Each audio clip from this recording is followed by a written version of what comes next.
안녕하세요. 또야사이언스입니다. 오늘은 중학교 1학년 과학 1단원 네 번째, 1단원 마지막 시간이고요. 대륙이동설과 지각변동에 대해서 정리하겠습니다. 우리가 서 있는 이 땅덩어리가 우리는 인지하지 못하지만 서서히 느린 속도로 움직이고 있다는 사실은 오늘날 모든 과학자들에게 받아들여지는 당연한 이론입니다. 그런데 과거에는 이 사실을 알지 못했죠. 처음으로 우리가 서 있는 땅덩어리가 움직인다라는 가설을 제시한 사람은 베게너라는 과학자입니다.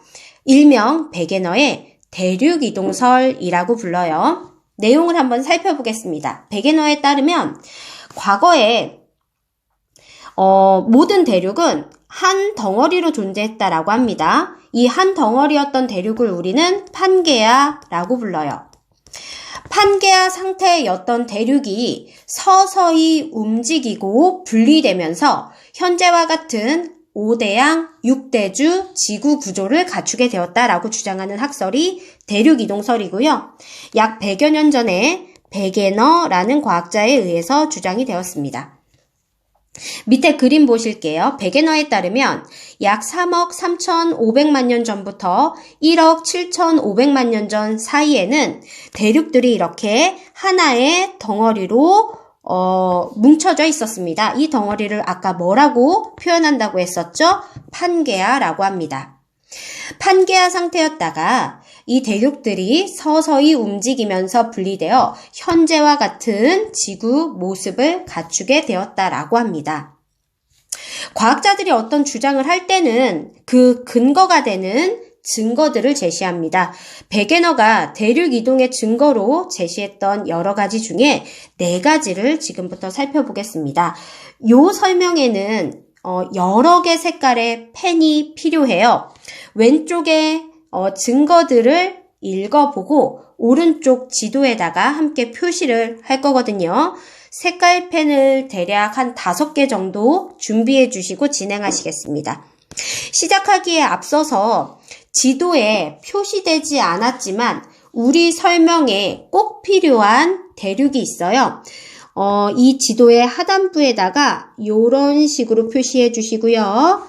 남극 대륙이다 라고 적어 주시면 좋겠습니다. 자, 이제 왼쪽의 내용을 읽으며 오른쪽 지도에 표시하는 설명을 시작해 보겠습니다. 먼저 베게너가 대륙 이동의 증거로 제시한 첫 번째는 빨간색으로 표시해 볼게요. 남아메리카 대륙과 아프리카 대륙의 해안선 모양이 거의 일치한다는 것입니다. 지도에다 표시해 볼게요. 남아메리카 대륙의 요쪽과 아프리카 대륙의 요쪽 해안선이 거의 일치해서 과거에 이 둘이 하나로 붙어있다, 떨어졌을 것이다 라고 추정하는 것이죠. 두 번째 증거는 노란색으로 표시해 보겠습니다. 서로 동떨어진 다른 대륙에서 동일한 생물의 화석이 발견된다는 것이에요. 표시가 조금 어려울 수 있습니다. 천천히 해볼게요. 첫 번째 표시해볼 화석은 메소사우루스라는 공룡의 화석입니다. 메소사우루스의 화석이 남아메리카 대륙 요 영역에서도 발견되지만 아프리카 대륙 요 영역에서도 발견된다는 것입니다. 표시해볼게요. 메소사우루스의 화석입니다.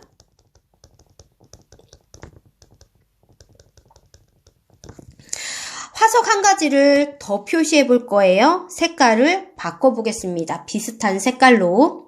두 번째 표시할 화석은 글로소프테리스라는 현재는 멸종된 생물의 화석이 무려 서로 동떨어진 5개 대륙에서 발견이 됩니다. 글로소프테리스 화석은 남아메리카 대륙뿐만 아니라 아프리카 대륙에서도 그리고 인도에서도, 자, 이 볼록 튀어나온 곳이 인도예요.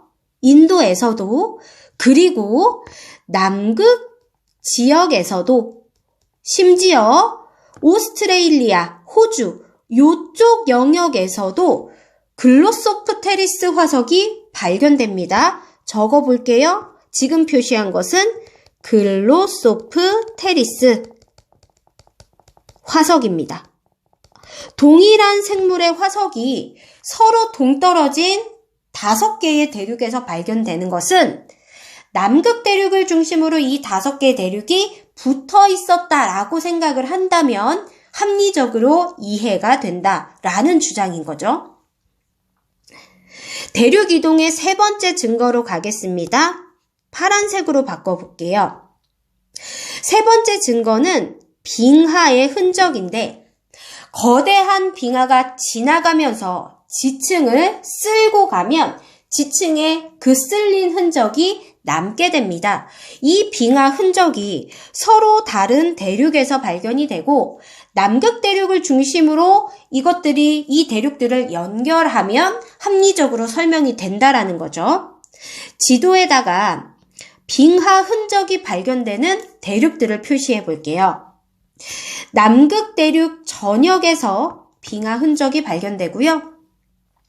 남아메리카 대륙의 요쪽 영역에서도 빙하의 흔적이, 아프리카 대륙의 남부 지역에서도 넓게 빙하의 흔적이, 인도에도 넓은 영역으로 빙하 흔적이 발견되고요. 오스트레일리아 역시 이쪽 영역에서 빙하 흔적이 발견됩니다. 이들이 남극 대륙을 중심으로 한 덩어리였다라고 생각한다면 이해가 되는 설명이라는 거죠. 자, 이제 마지막으로 초록색으로 바꿔서 대륙 이동의 4번째 증거는 북아메리카와 유럽 대륙의 산맥이 연결되는 양상을 갖추고 있다라는 겁니다. 지도에다가 표시해 볼게요. 북아메리카의 요쪽 영역에 있는 산맥과 그린란드의 이쪽에 있는 산맥, 그리고 유럽의 요 영역에 존재하는 산맥들과 아프리카 대륙의 북부에 존재하는 산맥들이 마치 연결되는 것 같은 모습을 갖추고 있다. 이 대륙들이 과거에 한 덩어리였다가 서로 분리된 것이라면 합리적으로 설명이 된다라는 주장입니다. 자, 여기까지 베게너가 제시한 여러 대륙 이동의 증거 중에 4가지를 살펴봤어요. 베게너의 이러한 주장에도 불구하고 과학자들은 오랫동안 우리가 서 있는 땅덩어리가 움직인다라는 사실을 받아들이지 못했습니다. 그러나 연구에 연구를 거듭하면서 오늘날에는 우리가 살고 있는 땅덩어리가 움직인다라는 것을 모두가 알고 있죠. 대륙이 움직인다라는 것은 부정확한 표현이고요. 오늘날에는 뭐라고 설명을 하냐? 다음 장으로 넘어가겠습니다. 오늘날에는 판이 움직인다라고 이야기를 해요. 먼저 판의 정의부터 설명하고 가도록 하겠습니다. 오른쪽 그림에서 설명을 할게요. 오른쪽 그림은 우리가 첫 번째 시간에 배웠던 직권의 층상 구조에서 했었던 그림이죠. 이 그림에서 갈색에 해당하는 영역이 지각입니다. 지각에는 대륙을 이루고 있는 두꺼운 대륙 지각이 있고요. 그리고 바다 밑을 이루고 있는 얇은 해양 지각이 있다고 설명을 드렸어요. 그리고 이 지각의 아랫부분에 해당하는 영역이 멘틀이었죠. 깊이 몇 킬로미터까지? 약 2,900km 정도까지. 자, 그런데 이 주황색으로 표시된 데가 멘틀의 최상부입니다. 멘틀의 최상부는 지각과 마찬가지로 단단한 암석으로 이루어져 있어요. 이때 지각과 멘틀의 최상부까지를 우리는 판이라고 부릅니다. 영어로는 플레이트라고 하는데 왜 이렇게 명칭을 붙였냐면 요만큼의 영역이 밑에 지도 그림 한번 보실게요. 요만큼의 영역이 지금 지도 그림에서 보시는 것처럼 하나의 덩어리로 이루어져 있는 게 아니라 여러 개의 조각들로 나뉘어져 있고 이것들이 마치 퍼즐 조각이 맞춰진 것과 같은 그런 형상을 하고 있죠. 그래서 하나의 덩어리가 아니라 각각의 조각이다 라는 의미에서 플레이트, 판이라고 부릅니다. 다시 위의 그림으로 가실게요. 이 판은 맨틀의 요 아래쪽 영역에 둥둥 떠 있는 형상인데 맨틀의 최상부를 제외한 그 아래쪽 영역은 높은 열과 압력으로 인해서 부분 녹아 있어서 마치 액체와 같은 특성을 가집니다.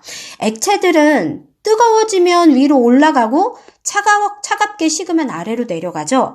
마찬가지로 이 맨틀 아래 영역에서 뜨거워지면 올라갔다가 차가워지면 내려가는 이런 현상이 발생합니다. 이것을 우리는 대류라고 해요. 맨틀에서 부분 대류가 발생하게 되고요. 이 대류 현상 때문에 그 위에 떠 있는 판 조각들이 움직이게 된다라는 것이 오늘날 받아들여지는 이론입니다. 여기 빨간색에다가 맨틀의 대류라고 적어보겠습니다. 다시 왼쪽으로 가서 정리해보죠. 판은 지각과 맨틀 최상부를 합쳐서 판이라고 해요. 두께로 따지면 한 100km 정도 되고요. 단단한 암석으로 이루어져 있습니다. 그리고 여러 개의 조각으로 나뉘어져 있죠. 이 각각의 조각인 판들이 움직이는 원인은 판이 떠 있는 맨틀 영역에서 대류가 발생하기 때문입니다. 맨틀 대류에 의해서 각각의 판들이 서로 다른 방향으로 움직이다 보니 판과 판의 경계면에서는 다양한 지형들이 이렇게 형성이 됩니다. 지금부터 판의 경계면과 그 경계면에서 나타나는 지형들을 정리해 보도록 할게요. 자, 그에 앞서서 먼저 이 그림 위에다가 외우지는 않아도 되지만 설명에 도움이 되는, 이해하는 데 도움이 되는 판의 명칭을 몇 개만 적고 가실게요. 지각이 대륙지각과 해양지각으로 나눌 수 있는 것처럼 판의 종류 역시 대륙지각이 포함된 대륙판과 해양지각이 포함된 해양판으로 나눌 수 있습니다. 자, 몇 개의 명칭을 적어볼게요. 자, 먼저 우리나라의 위치부터 확인하고 가실까요? 자, 우리나라 여기 있습니다. 여기 우리나라. 지금 이 옆에 표시는 안 돼 있지만 일본 열도가 존재할 것입니다. 자, 판의 명칭을 적어볼게요. 먼저 가운데 커다란 태평양을 둘러싸고 있는 태평양판 적어주세요.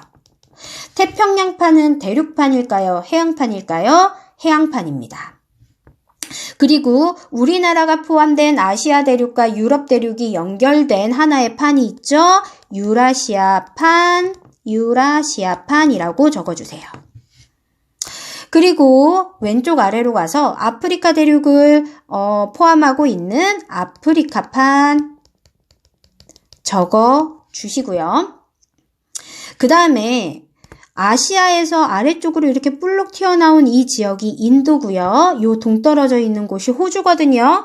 인도와 호주를 같이 포함하고 있는 이 판의 이름은 인도 오스트레일리아 판입니다. 다시 말씀드려요. 이 판의 명칭들은 외우시지는 않으셔도 되고요. 설명하는데 필요해서 함께 적는 것입니다. 오른쪽으로 가셔서요. 북아메리카 대륙을 포함하고 있는 북아메리카판, 그리고 남아메리카 대륙을 포함하고 있는 남아메리카판까지 적고 왼쪽으로 가시겠습니다. 자, 지금부터 여러 개의 색깔펜이 필요해요. 판의 경계면과 그의 예시를 학습을 한 다음에 같은 색깔 펜으로 그 예시에 해당하는 지형을 지도에다가 표시하려고 합니다. 자, 그러면 먼저 첫 번째, 두 판이 멀어지는 경계는 파란색으로 표시해 볼게요. 두 판이 서로 멀어지는 경계는 자, 요렇게 이해하시면 됩니다. 하나의 판이 요렇게 있고요. 또 다른 판이 요렇게 있는데 이 두 판이 서로 멀어지고 있다. 요렇게 표시해 볼게요. 이때 두 판의 경계면에 해당하는 요 지형을 우리는 해령이라고 부릅니다.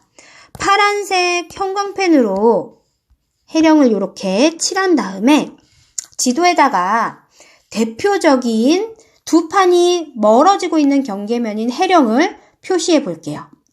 해령은 바다, 아주 깊은 바다 밑에 존재하는 지형이고요.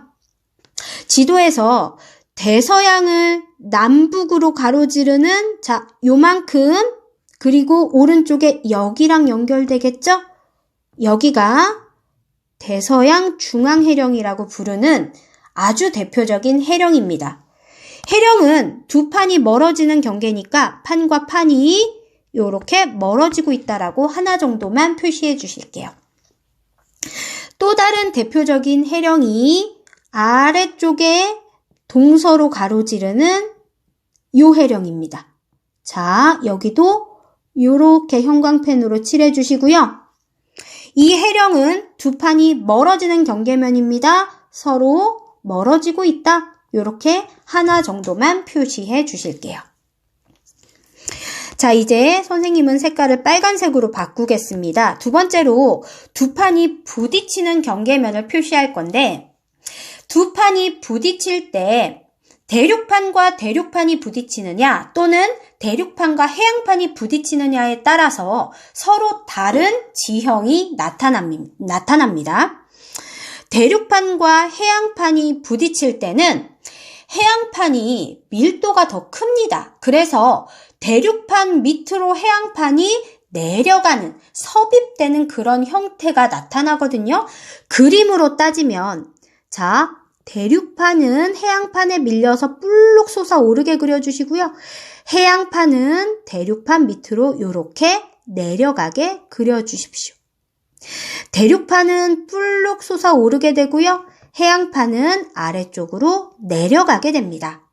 자, 이때 대륙판과 해양판의 요 경계면에서 형성되는 지형이 해구. 그리고 대륙판이 뿔룩 솟아올라서 산맥이 형성되는데 대표적인 예시가 바로 안데스 산맥이에요. 자, 그러면 지도에다가 똑같이 빨간색으로 대표적인 해구와 안데스 산맥을 한번 표시해 볼게요. 대표적인 해구는 우리 이웃나라 일본 열도 옆에 있는 일본 해구입니다. 자, 우리나라가 지금 여기 있다고 아까 설명을 드렸어요. 이 옆에 일본이 있겠죠. 지금 지도상에 표시는 안 돼 있습니다만 일본은 유라시아판과 태평양판이 서로 가까워지는, 부딪히는 경계면입니다. 이때 태평양판인 해양판이 유라시아판, 대륙판 밑으로 요렇게 들어가면서 요 경계면에서 일본 해구가 형성이 돼요. 바다 밑에서 말이죠.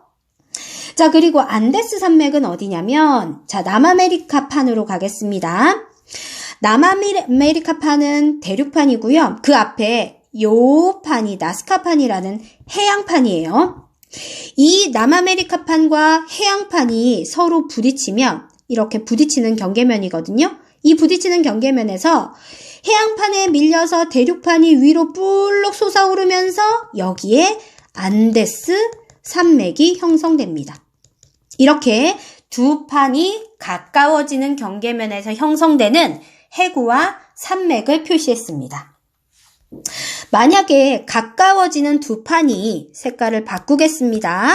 대륙판과 대륙판이라면 또 다른 형태의 지형이 나타납니다. 자, 두 판이 서로를 밀어서 대륙판 모두 위로 봉긋하게 솟아오릅니다. 대륙판과 솟아오르고요. 또 다른 대륙판이 이렇게 솟아오른 산맥을 그려주겠습니다. 대륙판과 대륙판이 부딪혀서 위로 솟아올라 형성된 대표적인 산맥이 히말라야와 알프스 산맥입니다. 지도에다가 한번 표시해 볼게요. 자, 히말라야는 인도 오스트레일리아판과 유라시아판이 서로 부딪히는 요 경계면에서 형성된 대형 산맥이 히말라야입니다.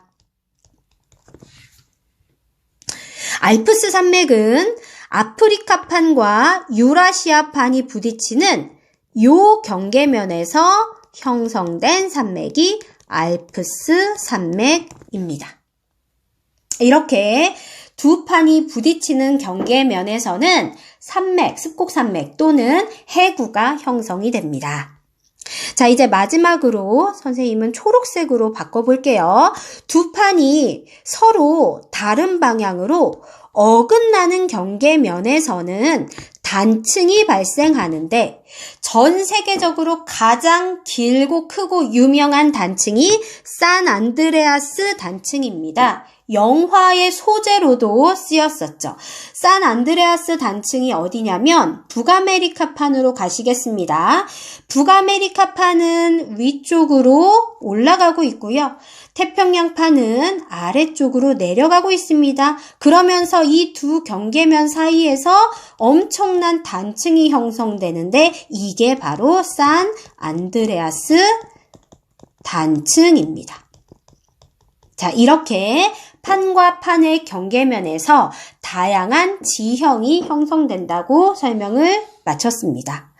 다양한 지형만 형성될 뿐만 아니라 이 판의 경계면에서는 지진이나 화산과 같은 지각 변동이 활발하게 일어납니다. 그러면 다음 장으로 넘어가서 지각 변동, 즉 지진과 화산에 대해서 정리해 보겠습니다. 자, 지진대와 화산대의 정의부터 하고 갈게요. 지진대는 지진이 활발하게 일어나는 지역.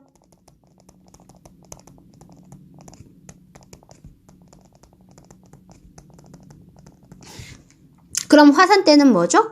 그렇죠. 화산 활동이 활발하게 일어나는 지역.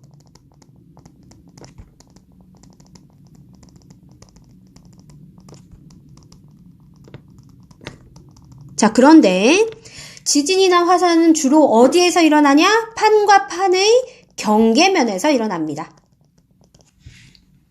그리고 지진이 많이 일어나는 곳에서 화산도 많이 일어나요. 지진대와 화산대는 거의 일치합니다. 어떻게 일치하냐? 지진대, 화산대 모두 판의 경계와 일치합니다. 자, 그래서 대표적인 지진대와 화산대를 밑에다가 표시를 해보도록 하겠습니다. 함께 표시해 보도록 할게요. 선생님은 먼저 빨간색 형광펜으로 하겠습니다.